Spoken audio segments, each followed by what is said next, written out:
검수완박은 명백한 위헌이다. 검수완박 강행은 지난 20대 국회에서 민주당이 제1야당의 반발과 불참 속에서 쪼개기 국회를 통해 강행 통과시켰던 연동형 비례제, 공수처 설치, 검경 수사권 조정의 완결판이자 복사판이다. 위헌과 불법 논란이 그치지 않은 가운데 이들이 탄생시켜 놓은 것이 정치적 중립성도 수사 역량도 없는 지금의 공수처였다. 그리고 그 과정에서 상대적으로 덜 주목을 받고 넘어갔던 검경 수사권 조정은 당초의 의도와는 달리 수사기관 간의 업무 혼선, 경찰에 쏠린 과도한 업무 부담 등으로 인해 국가의 수사 기능을 현저히 떨어뜨렸고 범죄 피해를 당한 국민들에 대한 실질적인 구제, 국가사법정의의 구현은 퇴행하고 있다.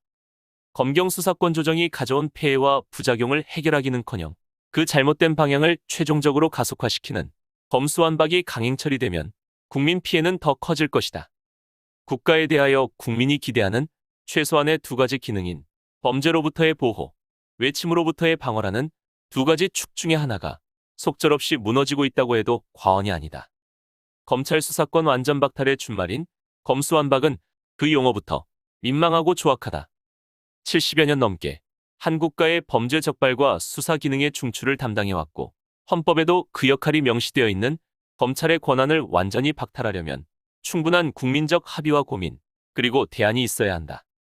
4년의 임기로 뽑힌 국회에서 단발성으로 밀어붙일 일이 아니다. 지금 민주당은 입법부의 일원이 아니라 국회라는 무대를 빌려 답정너의 일당 독재 폭주를 일삼는 집단적 광기를 보이고 있다. 이 폭주에 반발하는 검찰총장에게 헌법 공부를 더 해야겠다고 비아냥댔던 민주당 지도부야말로 헌법 조문이라도 한번 제대로 읽어봐야 한다.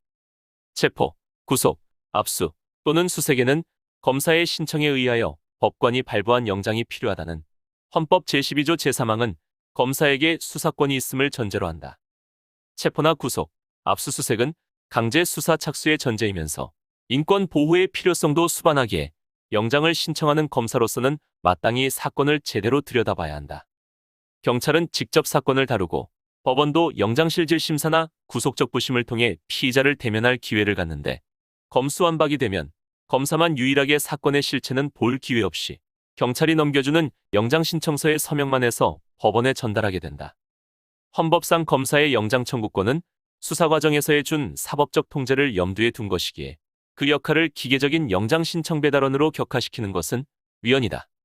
그런데 헌법상의 검사의 영장 청구권 이상으로 검사의 수사지휘권 내지 직접 수사권의 근거가 되는 규정이 있다.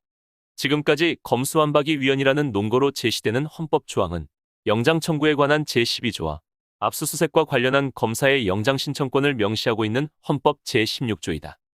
하지만 이보다 더 명확하게 검수완박의 위헌성을 보여주는 것은 헌법 제28조이다.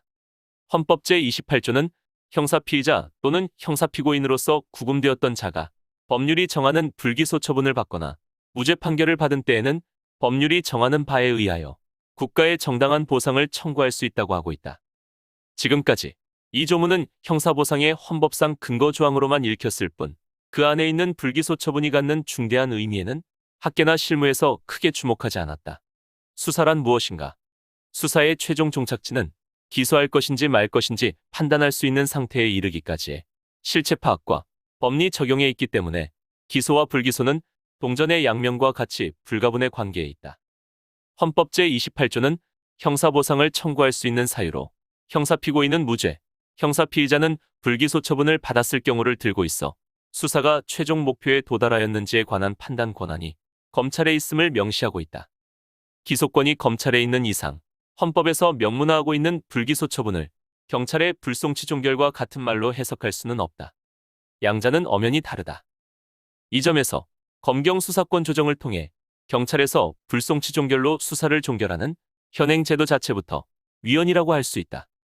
불기소 처분에는 범죄가 인정되지 않거나 증거가 불충분할 때 내리는 혐의 없음, 그리고 구성 요건에는 해당하지만 위법성 또는 책임 조각 사유가 있는 경우에 내리게 되는 죄가 안됨 및 각하와 같이 협의의 불기소 처분이 대종을 이루나 기소유예, 기소중지와 참고인 중지도 포함한다.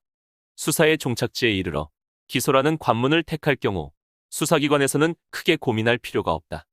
수사 형식과 결론에 대한 사법적 심사가 기다리고 있기 때문에 피의자의 인권이 무단히 침해된다고 볼 수 없고 범죄 피해자의 입장에서는 일단 소추가 되었기에 1차적 응보적 정의관념이 충족되었다고 할 수 있으며 사회 공동체도 법익 보호, 범죄 예방적 효과는 달성되었다고 볼 수 있다.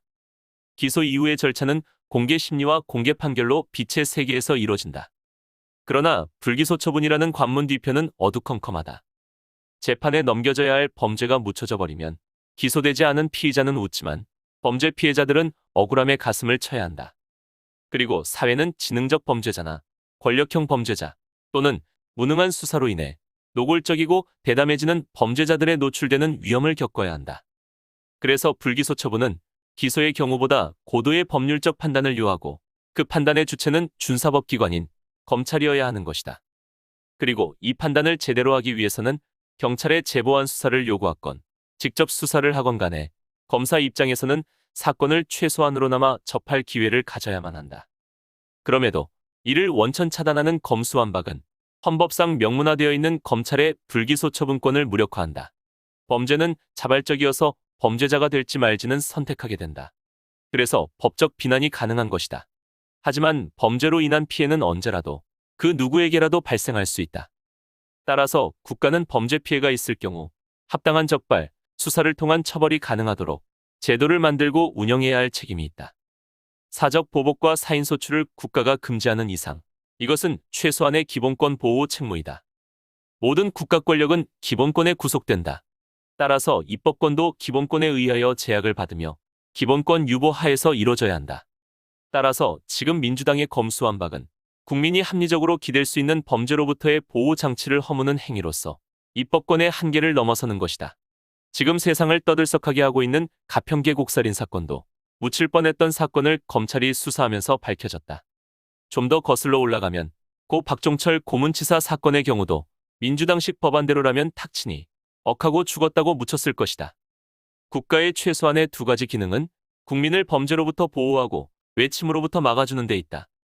헌법 정신이나 그 규정에 비춰서 아무리 봐도 이해가 가지 않는 민주당의 입법 폭주는 특정인과 집단을 위한 방탄입법에 그 목적이 있다는 것 외에 설명되지 않는다.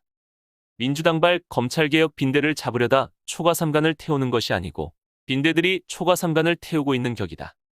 요약하자면 헌법 제12조 및 제16조상 검사의 영장 청구권은 수사지휘권, 기타 그 명칭이 무엇이건 간에 검사의 수사에 대한 직간접적 개입을 전제로 하는 것이고 헌법 제28조에 규정된 불기소 처분권은 검사에 의한 수사 종결권과 그 실질적 판단을 전제로 하는 것이어서 이를 형해화하는 검수완박 법안은 그 자체로 명백한 위헌이다. 그리고 이 위헌 사태를 책임지고 종결시켜야 할 사람은 문재인 대통령이다.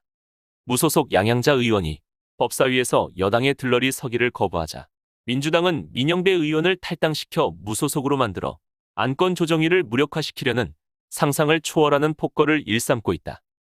가히 입법 테러이고 헌정질서 유린이다. 검수완박의 실체적 위헌성을 떠나서 대한민국의 국법 질서를 농단하는 이런 입법 과정의 불법성에 대해 대통령이 법률 공포를 통해 추인해서는 안 될 것이다.